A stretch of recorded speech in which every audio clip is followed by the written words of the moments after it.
Hi అండి, మనము 28 size blouse బ్లాక్దే cut చేసుకున్నాం కదండి. 28 సైజు దానికి పైపింగ్ వేస్తానని చెప్పాను కదండి. ఇదిగోండి నేను పైపింగ్ అన్నది ముందుగానే లోడింగ్ చేసి పెట్టుకున్నానండి. ఇదిగోండి ముందు పైపింగ్ అన్నది లైనింగ్కి ఇలాగా ముందుగానే మనము అటాచ్ చేసుకుని రెడీ చేసుకుని ఉంచుకున్నట్లయితే మనకి కొంచెం వీడియోకి లెంత్ తగ్గుతుందని ముందు రెడీ చేస్తానండి నేను. చూడండి ఏ పార్ట్గా పార్ట్ ఇలా నేను పెట్టాను చూడండి.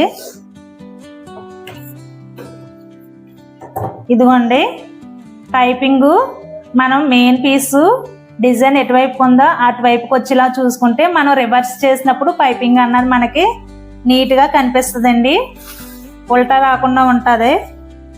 ఇదిగోండి పైపింగ్ ఉన్న దగ్గర నేను డోరీలు కూడా ముందుగా రెడీ చేశానండి, ఎందుకంటే ఈ లోడింగ్ పద్ధతిలో కుడుతున్నాను నేను. 3 ఇంచెస్ డౌన్ దగ్గర నేను ఒక కట్టన్ ఒకటి ఆన్మాల్కి కట్ అన్నది పెట్టానండి. అక్కడ ఈ డోరీ అన్నది నేను పెడుతున్నాను.